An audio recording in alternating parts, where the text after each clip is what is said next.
Well, welcome. John Hypes here, and got the real honor to have a chance to have a conversation with my many-year friend, Rex Grizzle. He is OG Alpharetta. He was Alpharetta before Alpharetta was cool, or he may say Alpharetta was cool before it became what it is, not real sure. But as long as I've been in Rotary, Rex has been in Rotary longer. And Rex, introduce yourself, say hey. I'm Rex Grizzle. I was born and raised here. I've never lived further than 1 mile from City Hall. Matter of fact, I grew up right behind City Hall.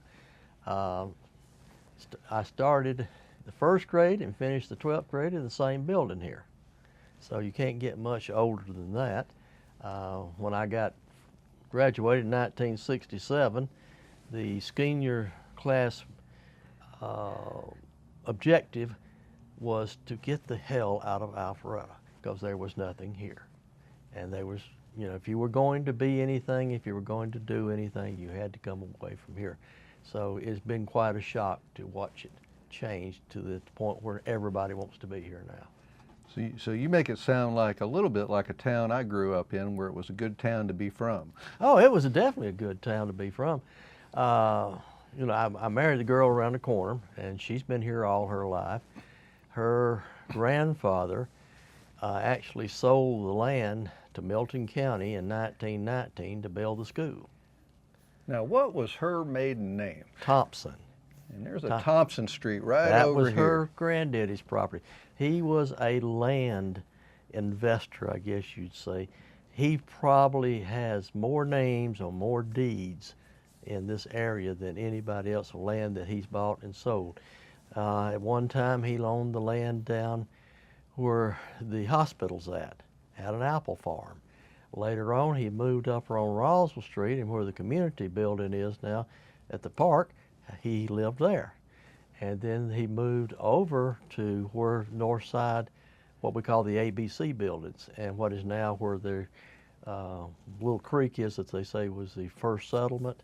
Yep. He owned all of that. My wife talked about going down there and playing in the creek and everything, and she said nobody ever said anything about a settlement then, but that's what it's now.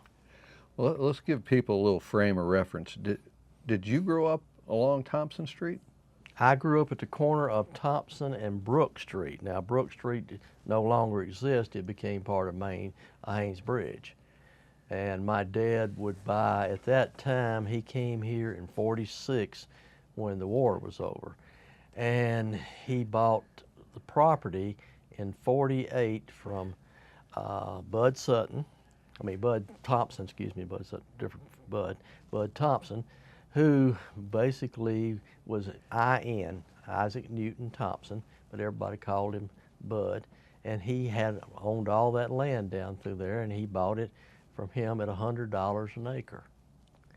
And he owned several pieces of land down through there that he built houses for people and stuff and invested. But back then, there was no value of land in Alpharetta.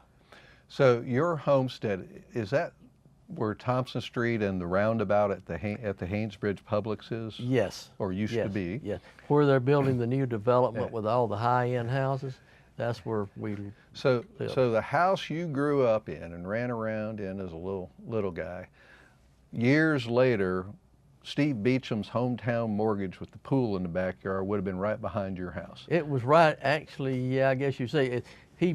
Where he had hometown mortgage was just across Thompson Street, on the other corner. Yeah. Yeah. And before that, Judy Powell, I was trying to think of the name of her husband played for the University of Georgia basketball, and they married and they built a house on the corner, and they lived there until he got a transfer. They sold it, and I think Steve bought it and put his business in there. So.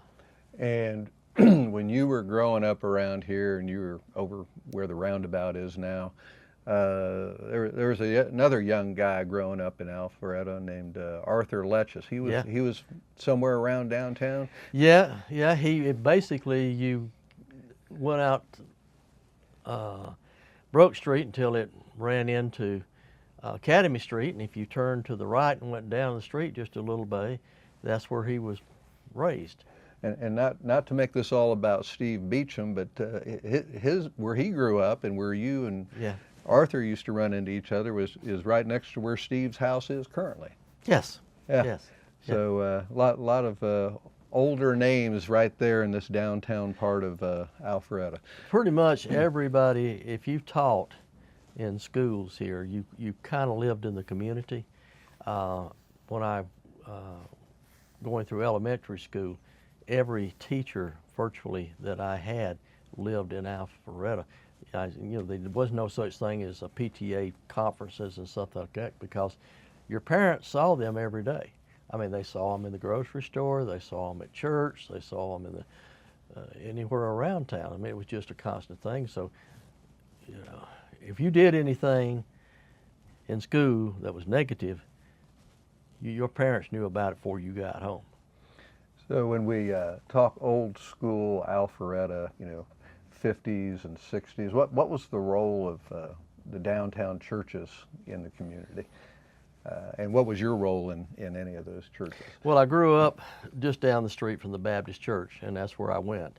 And I was a member of the Baptist church until I was 25. My wife and I married, and I moved over to the Methodist church. Easier to switch than lose the battle. Yeah. Happy wife, happy life. A happy wife, happy life, and so we became Methodist, and we've been Methodist ever since then. I was 24 at the time, and she was 22, and she had grown up her whole life. I mean, from the time she was born, she was in that church, and it was interesting that her mother was Methodist, her father was Baptist, but he switched also, and I used to laugh. I would after we got married, we sang in the choir, and I could. Literally, in the old church, I could name every person on every pew, and I could always watch my father-in-law, Grady Thompson. As soon as the preacher got up, he nodded off to sleep, and as soon as they hit the first key on the organ, he was wide awake and singing. and that's what little small towns in the South were made up of, churches, and the churches were a social center. Well, I knew you from Rotary, but then I got a chance to really know you and Olivia when I joined the Methodist Pairs and Spares Sunday school class, which, that's got the Rogers, the Mannings, the Grizzles, the Lundys, the Gerards, who own half the land along the Chattahoochee River, Holcomb Bridge. So were you an early member of that class? I was at the beginning. Yeah. They actually... so people don't have a context listening in, and we don't know if this will make the editing room floor or not, but tell a little bit about how young y'all were when you started that class. We were really young. Like I said, I was 24, she was 22, she grew up in the church. Dr. Hal Brady started that class. Yeah. And we were his first people in the class. We were the first members. And literally, we have stayed in that class. We moved from, one part of the church to another, but we stayed in that class. So we have been in the class now for almost 52 years. I remember Jane and Jerry saying that class started like in the early 70s, give or take. It was about 1974. All right. But it's about as blue blood an Alpharetta group of people. Oh, and Arthur and Sally are in that class. And it's people who grew up here, if you were in a church, you were kind of organized by your age. Yeah. And so you knew everybody here. I mean, I knew everybody in the church. The whole high school could have fitted in the church back then because there wasn't many people. We started, high school ran from 8th grade to 12th grade, and there was more people in my youngest daughter's graduating class from Milton than there was in the whole school when I went there. So one of the things you've done over the many years in Rotary is periodically give a history of Alpharetta, but it's a personal history. Yeah. And telling stories. What are some of the bigger highlights of the history of Alpharetta, specifically some of the competition with Roswell. Well, they were, like any small towns, you have this, when you have another town next to you and you play them in sports, you can perform this competition. At one time, see, Milton basically opened in 1921. And for newer people, Milton High School was in downtown Alpharetta. Yeah, that was the academy, what they call the Alpharetta Academy, was right here behind, about where the Baptist Church is. And that's how it got the name Academy Street. Academy Street, that's where the Academy Street is. And in 1921, at the beginning of the first of the year, they walked all the students from that school down to the new Milton. I didn't know that. And That's awesome. there was only 4 or 5 teachers back then, and that was my father-in-law was in that group. He was born about, let's see, my dad was born in 1913. I think Grady was born in 1911. So he was probably about 10 years old. He said they remembered walking with their books, and they just walked down to the new school, and that's how it all started. And it lasted there until they moved Milton out to what we call Crabapple now, and which we almost thought that was just a sin. An apostasy, yes. It was almost as bad as people cooking cornbread with sugar in it. But it just made a real big difference. And now. So how about that rivalry with Roswell and that open road on Highway 9 where there wasn't much in between the two towns back in the day? There was 2 traffic lights in Alpharetta, and there was 2 traffic lights in Roswell, and you had the open road between, which was basically like Thunder Road, in which, if people don't realize that the original Thunder Road came right through Alpharetta when they talk about it, because of all the moonshine stills that were in the North Georgia mountains. And to get downtown Atlanta, they come through here all the time. There's many stories I've heard people talking about, the police force, when they were getting ready to have a party, they would stop one of the revenuers and confiscate all the liquor. And then when they went to court, there was no evidence left. All been drank up. And so that was kind of what it was, and it was just small town. We had more gas stations than we had cars almost here, and we didn't have a whole lot of else. But everybody worked outside of the town. Right. Yeah. So, and talking about the competition between Roswell School was built about 1951. Uh-huh. So we had been at one time. My stepmother lived in Roswell growing up, but she went to school at Milton. She graduated in 1937. Her sister graduated in 1940, because that was basically the only school in the area. So Fulton County built the Roswell School about 51, and from that point on, it was kind of a little bit of a competition. Yeah. Almost to the point where it got violent. Yeah. And that happened in 1962 at a football game where we beat them, and then what's it, Westbrook. That's about the year Arthur graduated, thereabouts. He graduated in the spring of '62. Yeah. This happened in the fall of '62. And I'm trying to think of Westbrook's guy from Roswell. Know him, but can't bring his name up at this point. Anyway, they got real upset. They didn't like the way they thought the referee was calling the game wrong and all that. So when the game ended, they came out over the fence and started after the referee. And of course, our people came off the other side, and next thing you know, you got this big fight going on. And one of our police officers, we only had 2 then, and I think it was Wilbur Day, walked over and turned off the lights, thinking that would stop it. Well, it didn't stop it. And then we got put on probation for many years that we couldn't play Roswell. Roswell couldn't play us. That's a good rivalry when you get put on probation. I like that. Yeah. That's good.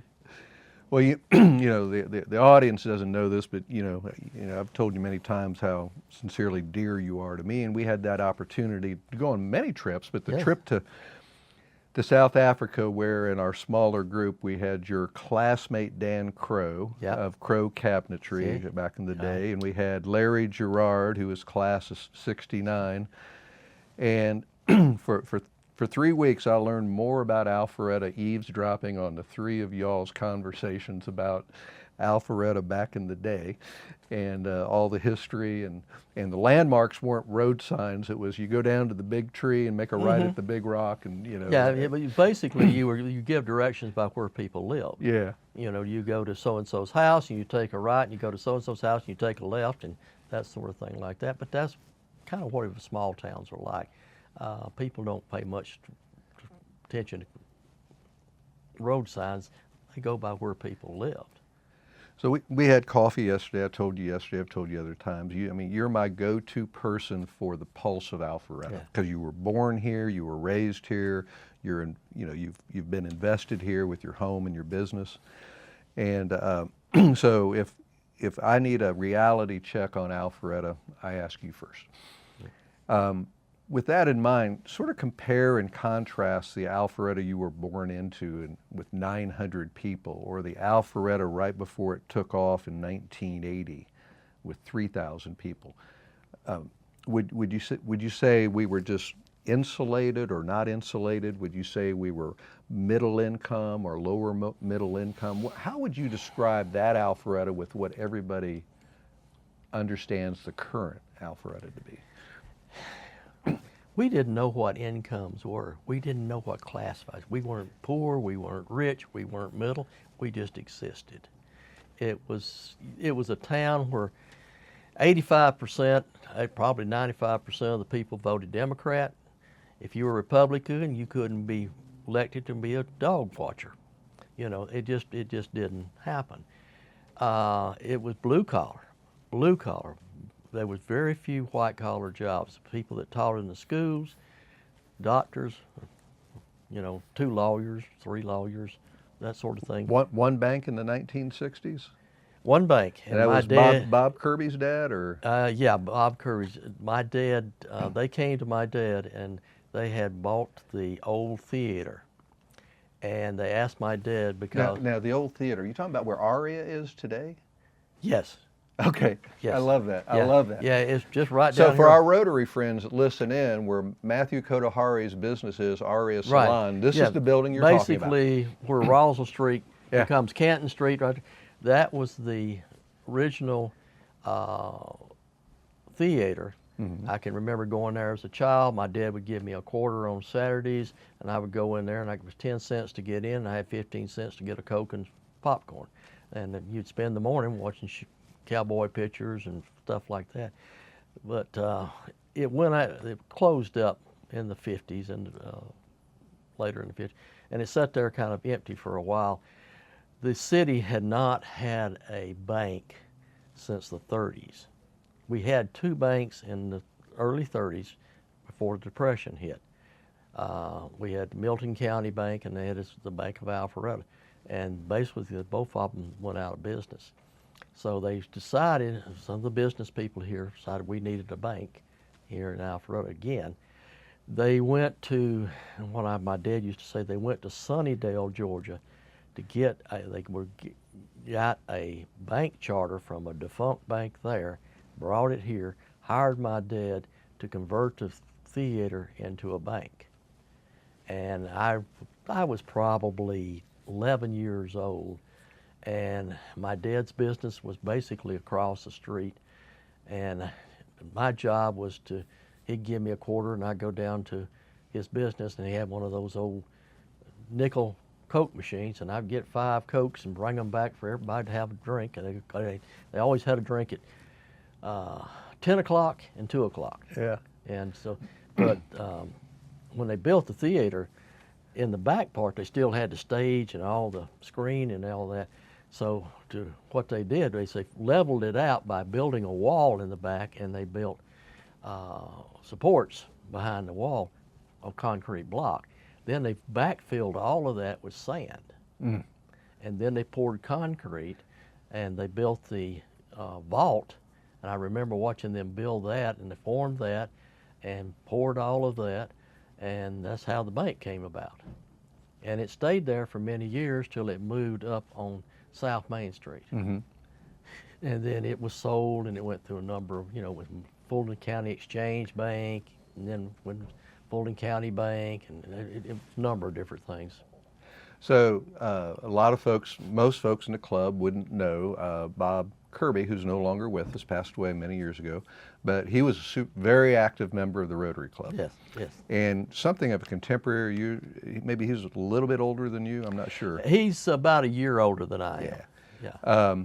So he was the son of that original Ralph banker. Kirby. And then, years later, the father of another current Rotarian, Ken Driscoll, he started a bank. Yes, that's the First Colony. Yeah. And great bank. Got my first business loan with them, and all. The lady that was the senior vice president there was Connie Pence. Connie and I went to school together. We were in class. She married one of my best friends. So, when I needed a loan, I went and talked to Connie. And they financed my business and helped me when I started off with an SBA, and then I paid the SBA off and became just a regular loan with them. And it was wonderful. That was one of the best banks I'd ever dealt with. Still think it's the best bank we ever had. Well, I'm going to use First Colony Bank and Ken Driscoll as sort of an entree into your joining Rotary. So what led you to join Rotary, and kind of describe what's going on generally in the area and with the club as you understood it when you joined Rotary? At the time that I joined Rotary, it was Alpharetta, North Fulton. So it was a combine. And we were meeting over at the Country Club of the South. And I got an invite from Lawrence Mulkey. And Lawrence had been my insurance agent for years. Don't you think he was everybody's insurance agent in Alpharetta? And everybody loved him. And I walked in one day. I don't know, maybe I was paying for something, a premium payment or something like that. And Lawrence asked me, he says, "Would you be interested in coming to a Rotary meeting?" And I said, "Well, I don't know, never too much about the Rotary." He said, "Well, I'm going to invite you to come and be my guest." And so I went with him, and I thought, this is very interesting. And so I started going. I went back to the next one and the next one, the next one. Next thing I know, I'm filling out the paperwork, and I'm joining the Rotary Club, and I've been there pretty much ever since then. So Rex has I happen to know that Rex was the last person inducted before I joined the club. Yeah. So you're always going to have seniority on me. Yeah, and by about 6 months, 5 months, I think it is. And I'm kind of curious. I don't even know the answer here, but when I joined, I had been coming for many months, and they just weren't in a hurry to get anybody. Well, nobody was in a hurry here. Inducted. Like today, 3 meetings, boom, you're up there. I state my name. You're being sworn in as a member. We were still old school back then. Yeah. It was a long, simmering, marinating process to become a visitor before you became a member. And that went probably more if you weren't born and raised here, and if you didn't have a business here, or you wasn't known by certain people. We talked the power table. Yep. And so that if you were recommended by like Lawrence, who was one of the original founders of the Rotary Club there, and all, then it kind of worked through that way. Sometimes it helps to have a little bit of inside information. And you knew most of the people in the room when you showed up. Oh, yes. And I think when I showed up, I did not know most of the people in the room. You had to go through an induction process, so you learned all the people, but you did a great job. So, as best you recall, who were some of the bigger personalities in the club, at the start of 1997, soon after you were in the club? I mean, I'll throw one out there. I mean, Randall Porter, and I'll throw Ken Driscoll out there. Ken was a mover and a shaker in the club from my perspective. There was a number of people then. Lawrence Mulkey was a big involvement in the club. Phil Mathis. And I mean, there were just a number of folks that it really kind of controlled what went on in the club. We had a lot more men than we had women back then. It was more of a male-dominated club, and then over time that's changed, and I think it's changed for the better. I think that's one of the positive things that we've seen. As the community has grown, so has the club. So, we went from a 30 to 40 member club who had the great extension of every time we moved locations, we put the business. Yeah, we'll come back to that because those are great stories. But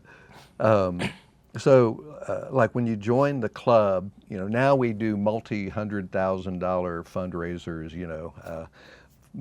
Just numbers you can hardly fathom. But what do you recall our primary fundraiser being? Well, they had a golf tournament. Yeah. But they also split wood and sold firewood. The woodcut. Woodcut, yeah. That was always a thing in the area, which it made good money.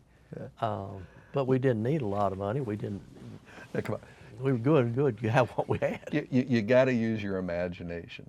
Yeah. And imagine the current club, 180 folks, men and women, raising all of our funds cutting wood today. I mean, that would be hilarious. Yeah. But I know that was Bill Weeks used to always talk about the woodcut as our fundraiser, Yeah. And then it was Buddy Castleberry golf tournament, I think, if Yeah. I'm not mistaken. I think that was correct. Yeah. So you mentioned about closing places down. Well, let's talk about Country Club of the South for just a minute. Relate some of your recollections about both the view from the room that we had breakfast in, and also the quality of the breakfast at Country Club of the South. Well, it was certainly a step up from the Jolly Chef, I could say, but we outgrew that. Yeah. And I always enjoyed going there. It was like high cotton when you went into the Country Club of the South, and they did one. But then we started moving to different places because you try to find a place that was big enough for us to do it. And most of the time it was in a restaurant, and most of the time it seemed for some reason we would be in that restaurant for 3 or 4 months, and we would go off and we need to go to a larger. Well, as soon as we left, they closed up. So I'll remind you of some of those when we left Country Club of the South. We went to what is that? The Mansell Connector and Mansell Road, a place called Serenades. Yes. We met there, and one morning we showed up, and they just didn't tell us that they had closed the business, and we're standing outside on a Friday morning. Yeah. And we went to Cactus Cafe. We went to a tomato. And we went to Let Us Surprise You, or some sort of salad bar place where half the people had their backs to the speaker in a booth. Yeah. And all of these places seemed like they closed up after about 3 months when we were there. Yeah, we went to It was Champs. almost a bad sign when you saw the Rotary Club coming.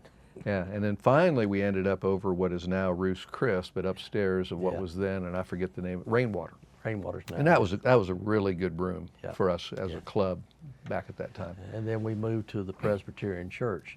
Yes. Which is where I think we had the best breakfasts we ever had. You think it was better than Country Club of the South? I actually think it was. Wow. I think the variety was better.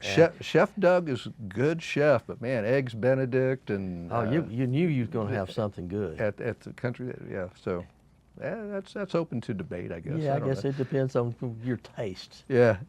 So what have been the things in Rotary that you've over the years have really immersed yourself in and took charge of? Well, I did Adopt-A-Mile for many years. Our Adopt-A-Mile, of course, run from Haynesbridge Road down to 400 on Old Milton Parkway. And at the time that I was doing it, there was no Avalon.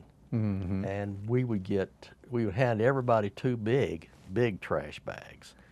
And literally by the time we got down to 400, everybody's trash bag was full because there was no development, so it was just a lot of trash. And that included the 6 years where they had the partially completed parking deck and the dirt pile, but even before then. And then now, and I've done a number of pickups since then, as just a member, not the person in charge, it's almost like you've got nothing to do. You just walk along. You might pick up a piece of paper here, and you walk 100 feet, and you might pick up a piece of paper here. And, you know, But it's the best way. Now, here's my plug on Adopt a Mile. Back in the day, we were keeping the road clean. Now it's the best way to get to know someone. Yes. If you get 30 minutes and compare up with somebody, and the number one example I can think of is Olga. I knew who Olga was, but I didn't know who Olga was until I walked 30 minutes, 45 minutes with just Olga and me. And you know, you really find out about people. You spend some time just walking up and down. Yeah, and then you meet her, and you get, and then I get with Bob here, and then when we go to Brazil, that was one of the classics. When we went to Brazil to work in that project, and that's one of the highlights of my life, because I could see what Rotary was doing from an international standpoint. Mm-hmm. It was where you could see the need, you could see what we could do to help, and Vogel, you know, we were getting all this stuff put together. I mean, I remember going into that little shop where they were operating out, but I was thinking, how do they do this? And then we went to the part of the property that was going to be developed, and you know, that in my mind I was trying to think it through, and I think, well, this is probably going to be a 10-year project, but it just took off and went like crazy. And Olga, she did great because she got us the grant. Olga's the most effective international club director I've ever seen or ever heard of. She is amazing. Oh yes, without a doubt. So you know, I had a chance to go to Panama in '98 and Honduras in '99, and then been back to Panama and Colombia, et cetera, with the Rotarians, and you do see where how a Rotary club or a Rotarian in a club fits into global Rotary when you go work with another club in another country. And even on a trip that I took with Jeff Levitan and Charlene to Uganda, you know, we met with some Rotarians over there about things that we could do, and that wasn't even a Rotary trip. We wore our Rotary shirts when we were painting buildings in South Africa, didn't we? Yes, we did. Yes, we did. Yes, we did. So Rotary can be anywhere you choose it to be if you just make it known. It can be, and when you go, you kind of go with the Rotary motto in mind, that you're going there to be a positive influence, to help people. You know, and you come back, you never. I've always felt when I was going on any of these trips, where 6 years I was in Honduras and the other places, I always felt when I came back I got a whole lot more than what I carried. You know, the positive that you feel in your heart and all, it's just amazing how good you feel about what you've done. So there's going to be numerous Alpharetta Rotarians, if they happen to be watching this segment, who've been with Bob Hope and the Wilderness team to Honduras and the Agulta Valley. But you and I, with Alpharetta Methodist, you know, we've been down there numerous times. Sat on those rocking chairs on the front porch, and we've actually been over to the school to see what Bob had built at the school at the end of the road. So it's just, you can see what you're doing is having a positive effect. And that was always, and I remember first time I went, Jerry Rogers and his wife Jane invited me to go, and so I said, I'll go. And my wife wasn't really interested at that point, and she said, you go and you can tell me about when you get back. I come back, I told her, I said, you're going on the next one. We're going next year, and you're going to go. She said, you can just plan on that. And when she went, she fell in love with it. Yeah. And she saw what we could do. And I remember one year we were going through the schools, through the elementary schools and all, and we were in the library, her being a librarian, she wanted to look in the library, and noticed that the encyclopedias they had were so old. I mean, they were like 1950, had not been updated. And this was before the internet and everything Right. down there. And we came back and we got talking on the plane back, and I said, they need updated encyclopedias. At least the kids will have something there that's current and they can read. And she says, I think I can do that. And she, having the contacts and all, she was able to get a complete encyclopedia set in Spanish and everything. And the next time we went down, we carried it with us and give it to them. And did you, see, I didn't know when we went to the school in 2010, 2011, that was the result of a Rotary project. I did not know Bob Hope at the time. Yeah. I didn't know the Wilderness team at the time, but now certainly realize that entire school that made people's lives better down there is a Rotary project. Meanwhile, in the villages all around that school, you've got faith-based organizations like Alpharetta Methodist Church going down there, making people's lives better. And so the two things sort of pursue a common purpose, and that is, let's make the world a better place, And it's just that you don't have to have a lot of skills. Obviously, I didn't have to have a lot of skills to go there. But when you get there, there's so many things, like it's just mixing concrete. Yeah. You're pouring floors into mud huts that people have been living on the ground, and they're parasites and everything. Well, you get them off the ground, you get them on these concrete floors. We built latrines, we put water systems in. You just feel like you're doing the right thing for humanity. Yeah. Yeah. And that's what we're supposed to be doing. And it gives you an opportunity to put in like a good 8 hours of just manual labor, get sore in the evening, wake up a little sore, and it feels great. Yeah. It does. So, I was joking with you a little bit yesterday at coffee that, people in the club don't realize, going back to your club service, that when anybody brought up Adopt-A-Mile, for years it was synonymous with you. Yes. Rex Grizzle was Adopt-A-Mile. And I had it for a number of years and enjoyed it. Yeah. And I still like to go when I can have the opportunity. I think it's great exercise, and it's a great time to meet one-on-one with new people. And more than the actual work that gets done is just owning something and taking a lead on something, and then it becomes synonymous with that person. There are generations of people in the club who don't know about your contributions. Yeah.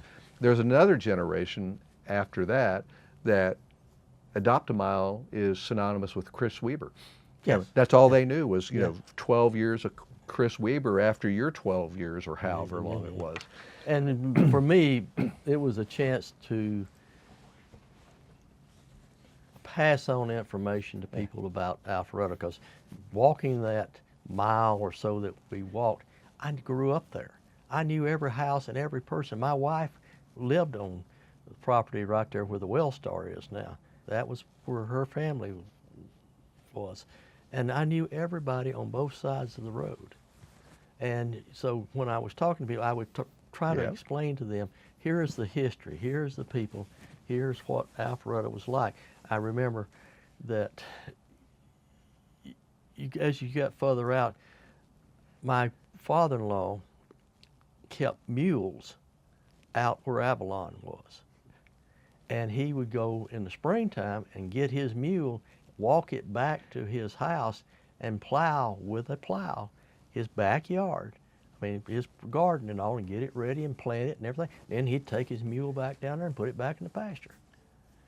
And that's, I think, a hard time for a lot of people to understand. That same land, and this is probably, by the way you're telling it, even before, but hundreds of people, certainly my family, my kids, their orthodontist was Jeff Jordan. But Jeff Jordan's office that he opened in 1988 sits right where the Regal Theater is. Yeah. And it was a long lane, trees surrounding it, and there was an office building back in there. And what's now Avalon used to be just a two-story office building, I think it was. Yeah, and Thompson Street went all the way to the end, and there was a W.L. Rudisell. Now, W.L. was a fellow with an interesting period. He ran the beer joint in Alpharetta, and it was just outside the city limits. It was next to the Tabernacle Church, and Tabernacle Church wanted to close him down. And they went to court, and the judge says, well, who was there first? Well, W.L. was there. W.L.'s still going, and he did that for years. But he had 8 little houses, rental houses out through there. Half of them probably didn't even have indoor plumbing. And I remember him trying to sell me all 8 of those houses for $25,000 a house. It's all on 1 acre lots. Yeah. Oh, those would be $1.5 million each. Yeah, and that was in 1976. And I had no money. I mean, I looked at it and I thought, yeah, I'd love to buy them, but you know, he was renting them for $40 a month, and I couldn't cover the cost for $40 a month. So I'm gonna turn the page here for a second. You know, what's your observations on, you know, the current Rotary Club, not the club that we knew with 60 to 80 members, but you know, the 180 member club, and what's your take, which I find very, very valuable, on the new Alpharetta, the current Alpharetta. So give the perspective of somebody who's earned the right to have an opinion. Well, the only thing that I've noticed is that I think we're almost to the point of getting too big. And you're talking about numbers. The club, the city, both? Or? Well, the city you're not going to control. The club you can't. We could, you know, we might want to think about dividing the club. You know, that's what happened. Norfolden went off, we went off. Now you got a club in Windward and Johns Creek and all those things. So 180 people is a lot of people to kind of work around, and it's hard to know everybody. Yeah. You know, it was easier when it was 50 to 60 to 70 people. And the average Rotary Club that I have made up in across the country when I've done that, it's always been small. It's been like 40, 30, maybe 50 people. And everybody knows everybody, and so you get that real tight group feeling. So when you get to 180, it's hard to get that tight group feeling. Well, you know, you grow up in a small town, you know everybody, and you grow up in a bigger town, and it's just, you know, harder to know everybody. And that's, well, it is, and my wife and I talk about how cheap land was here. And I remember in 1976, I bought 5 acres out on Mayfield, and I paid $5,000 for an acre for it, and my dad thought I had lost my mind. He said, boy, you ain't ever going to get your money. You're going to have to live there the rest of your life, get your money back out of that land. Because he grew up at a time where you could buy land. I can remember going with him. We'd go over to what's now Johns Creek, and we would buy land at auctions, and he'd buy 100 acres of land for $50 an acre. And as soon as he could get $100 an acre, he'd turn it over and sell it. You know, he said, I double my money. And so understanding the prices of things when compared to where I grew up, it really is a hard thing to do. And now, you know, I used to go nowhere in Alpharetta that I went that I didn't know somebody. Whether, you know, it was a restaurant or grocery store or barber shop and all of that. Now, I can go out to eat, and I can't tell you the last time I saw somebody that I knew. I think that's an interesting observation, because I come downtown and I feel like it's, you know, I feel like it's my subdivision, my neighborhood, and I invariably run into people I know in downtown. I go to Avalon. I don't know. I rarely run into people I know at Avalon. It seems to be more of an out-of-town crowd over there. I've made probably more contacts with people at Wills Park, because I go there. My wife and I go there to walk every day, and it reminds me. And at times I said it reminds me of like being in New York. Because there's so many people from different parts of the world, and there's so many different languages going on that I find it fantastic. You know, I really enjoy that. I like to see what's our city grow, and I think the international people coming in has really helped us in the long run. Yeah, Karen and I say it's more cosmopolitan because you just got a lot more richness in terms of. Well, I think it brings a lot of culture. Yeah. And that's the one thing that always, as I've told you, I'm concerned that in all of the things that we do, we don't really have a cultural thing. We don't have a downtown city complex for the fine arts. And I think, having a place where you can have concerts. I know right now you're using the high school auditorium, but I was thinking at one time, and I got kind of excited about it because I thought when they was built it, the Baptist church was going to move. I remember that. And I thought that would be great. I remember City that. can buy that property, use the offices. We got a big auditorium. You can use that for the orchestra and things like that. We could have a little bit more cultural things, And of course, I'm a hillbilly, and culture isn't much for me. But I guess I do enjoy when I'm traveling the world, going and seeing the other cultural sides. Well, you and I are very like-minded on that. I've been promoting the potential for a performing arts center for some time, and the time will come, and when people realize will improve their quality of life, then we'll get even more support for it. So what's next for Rex in Rotary? Well, as you said, I'm pretty much 30 years in.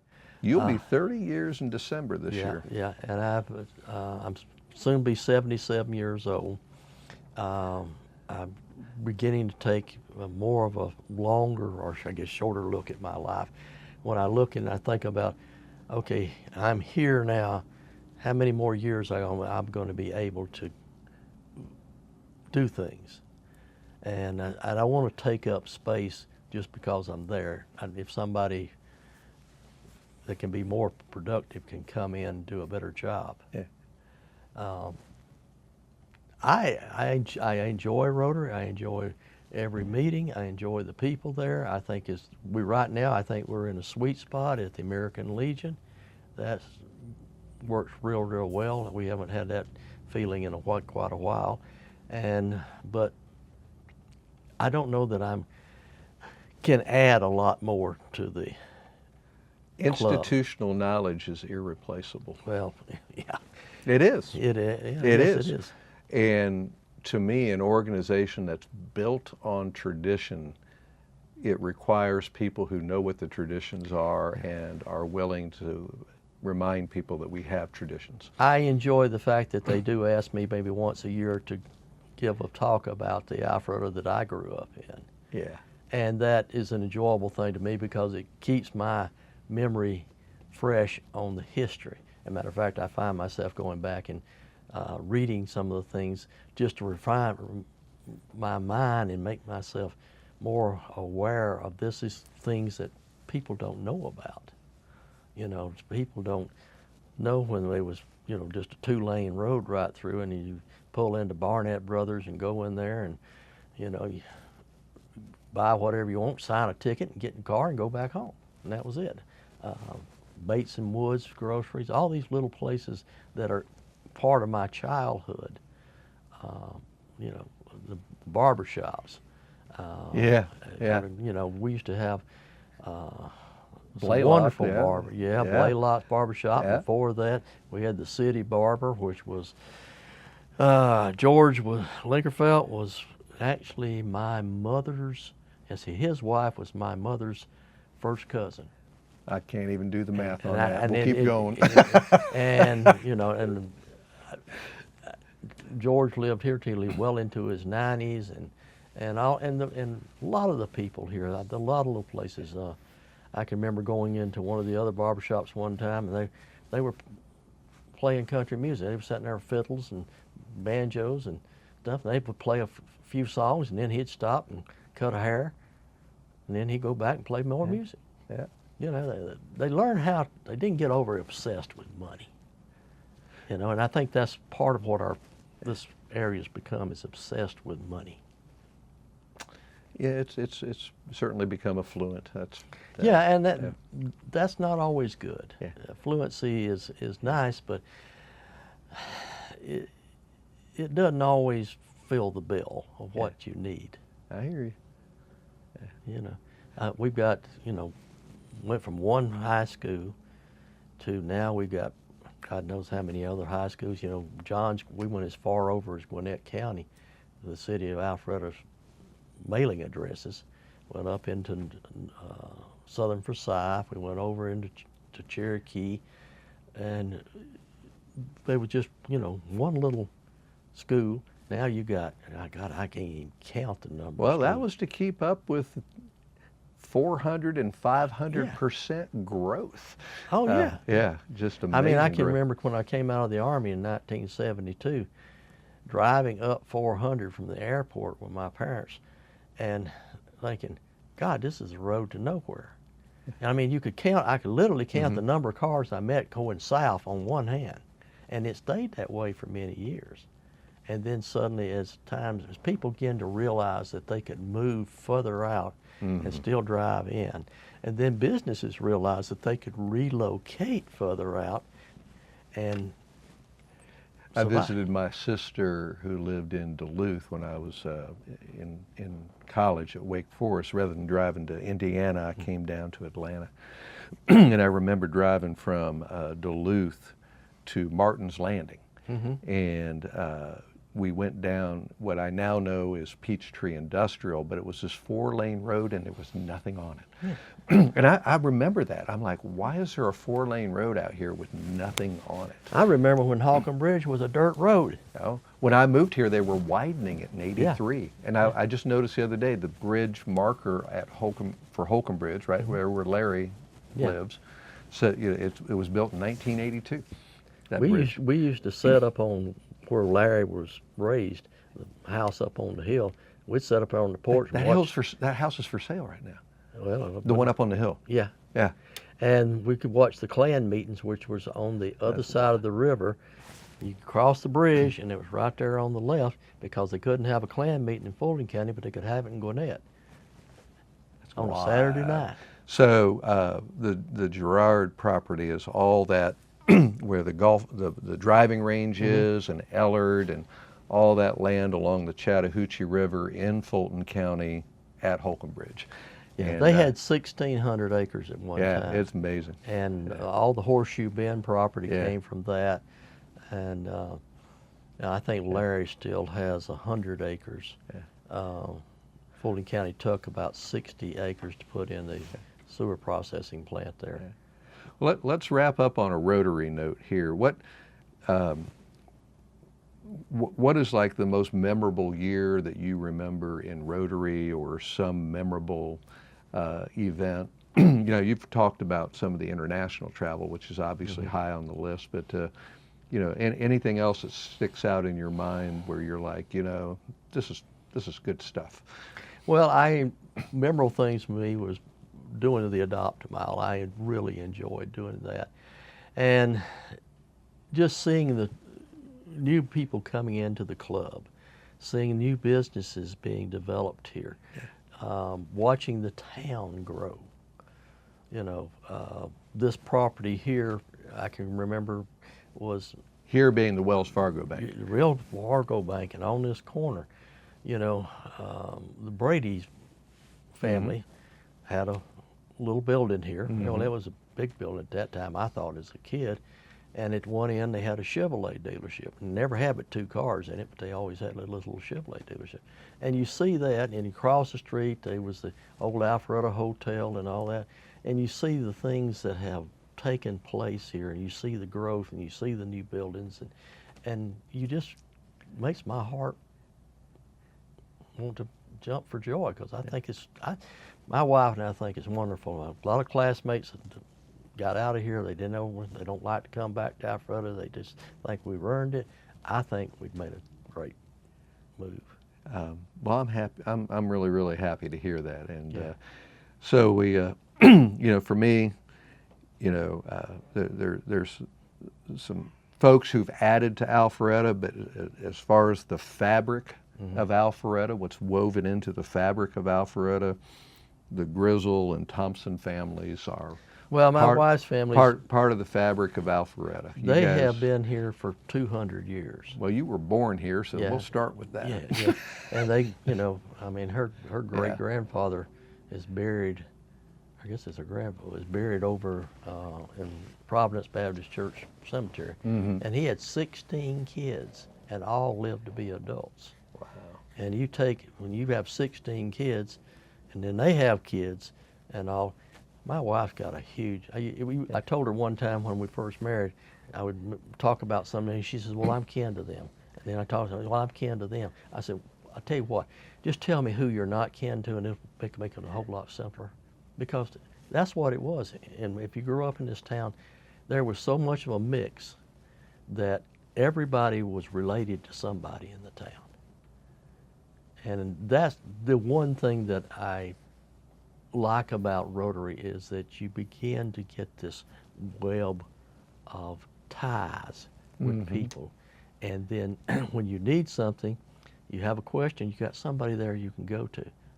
I agree. And they can help you information-wise, they can give you advice, and it just makes it feel much more particularly if you're a new person, because we get people coming into the club all the time.